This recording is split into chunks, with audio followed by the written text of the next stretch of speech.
It's Marvel time! Hello and welcome to another figure review. Today we're gonna have a look at the SH Figuarts Tech on Avengers Venom Symbiote Wolverine.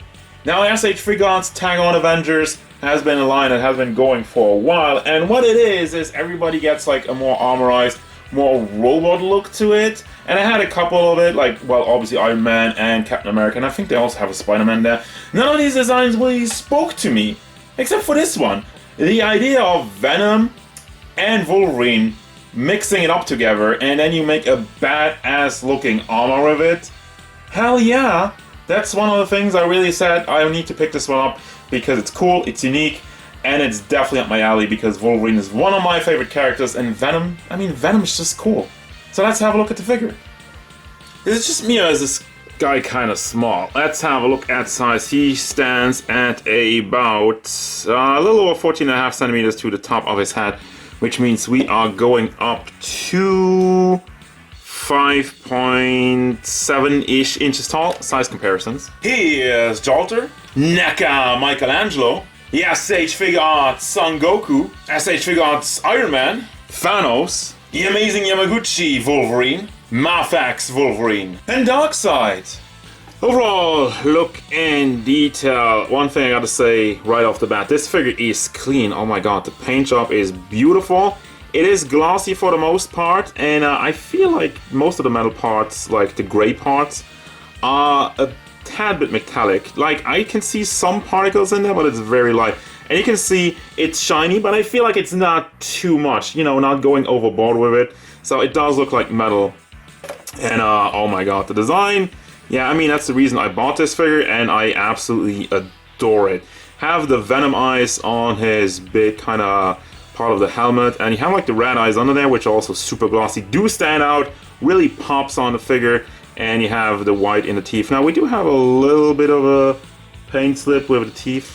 I don't know about the teeth, they look kind of wonky, but again, that's like the only part I not even dislike about design, but holy hell, there's so much detail. Even under the armor, in the articulation points, like the neck and whatnot, you have a lot going on in all of it, also in the back.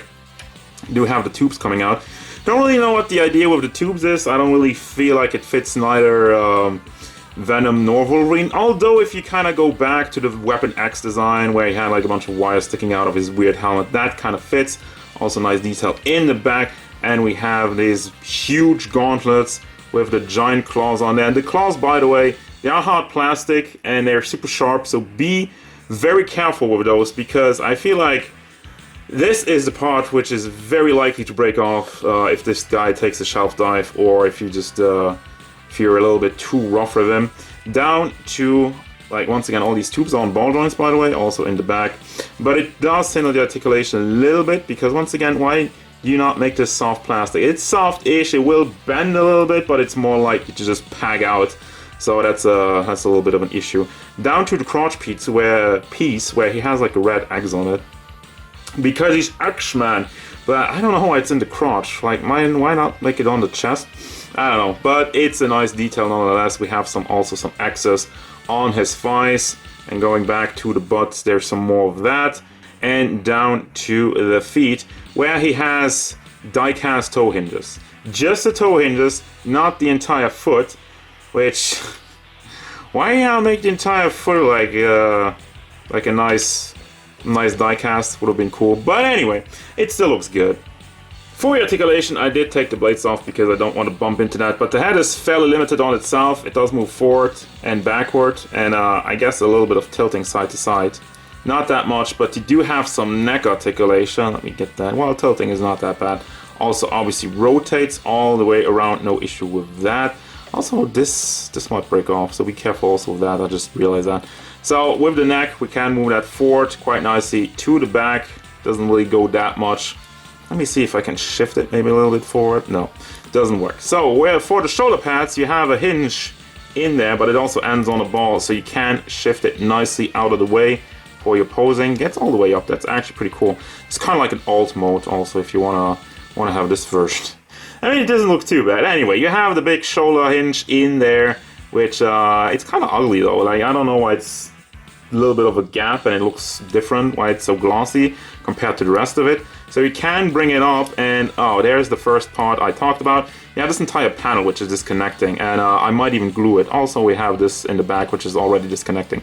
So that's the thing. As I mentioned, the tubes, you will have, if you play around with this figure, you will have a lot of reconnecting to do. However, I guess the tip I can give you is if you get them into post, might want to heat the wires, the tubes up, so they are a little bit more bendy, and maybe then it will actually work. But yeah, just should have made it soft plastic. You do have a butterfly joint which you can bring forward like this. You have also bicep swivel and the double hinged elbow, which, going back to the Master Chief figure, I really wish you could rotate the hinge in there. I kind of tried. When I got the figure out, I was like, can I move this? No. And also you do have these big shields on just ball joints connected to the wrist, so you can move that a little bit up and also side to side. And something I just figured out, you can also swivel the wristband. So you can move the shield out of the way. And the fist is on a classic ball hinge, so you can bring that up and down, and can also be swiveled. No problem there. Well, it kind of clashes with the shield. Chest area does move back and forth quite nicely, does move side to side, not that great. And also swiveling doesn't really go all the way. I mean, you do get some range, but yeah. By the way, as I'm just moving around, it just keeps falling apart. And the tubes itself, as you can tell, they are on small ball joints, so you can rotate them, but they just get kind of in the way. So, and then for the hip part, you can rotate that, wiggle it side to side, and also cannot be swiveled all the way around. So it's just a little bit limited. For the legs, it does move forward, but it does move forward only in an angle. If you push it down all the way, if you make it straight, it doesn't go up at all because the diaper kind of prevents it from doing so. Out to the side moves nicely, also molded beautifully in there, and also to the back.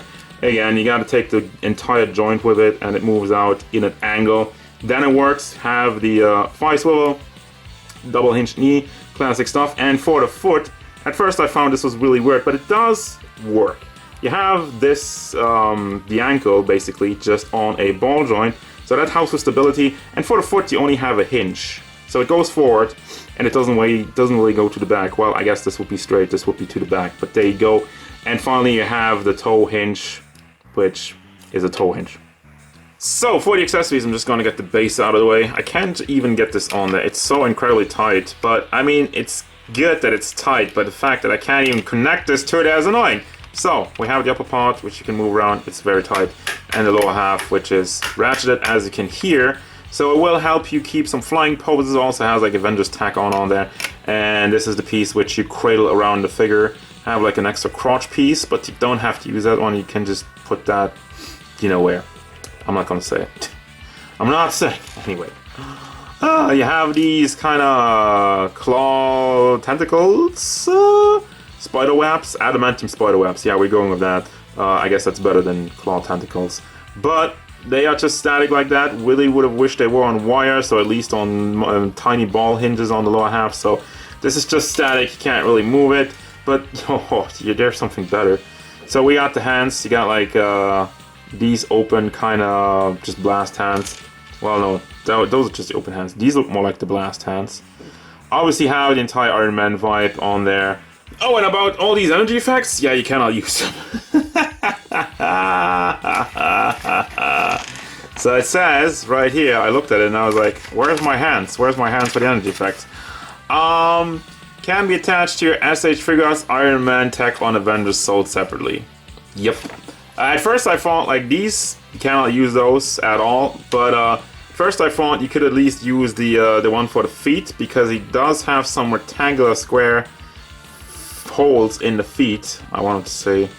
And you can kind of squeeze that in, but it's obviously not meant to be.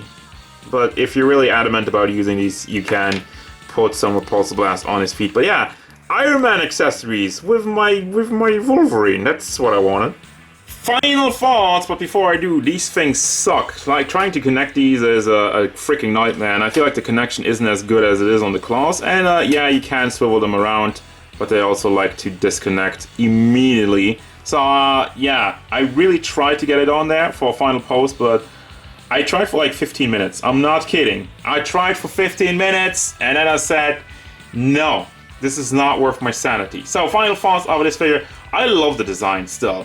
I think aesthetically it looks amazing. It's a unique piece, it's a cool idea, and overall they really outdone themselves by designing this thing and actually also making this thing. However, playing around with it is a freaking nightmare. There's stuff disconnecting all the freaking time. The tubes, these things, and overall there's a lot of frustration just getting this guy into pose. But once you do that, it looks amazing. And also the articulation, you know, I think it's mid. It's not great, but it's also not god awful. So I'm still willing to say, well, I'm fine with that. So but yeah, also, by the way, the tubes are optional. If you don't like them, you can take them out, but I feel like it's part of the look. I kind of gotten used to it now, and I just realized there's the one tube in the front, which is already disconnected again, but I'll fix that later. So what's the final verdict on this one? Well, he's also fairly expensive, so I think only get this if you're a hardcore Wolverine fan and if you're a fan of this design.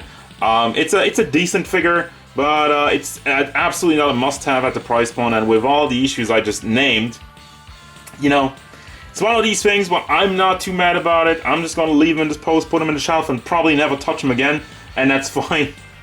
But for everybody else who wants some playability, don't get this one. So, yeah, that's going to do it, guys. As usual, thank you very much for watching. Don't forget, if you enjoyed this review, hit it up with a like and subscribe to the channel so you can stay tuned for figure reviews, card game stuff, and whatever Wolverine wants.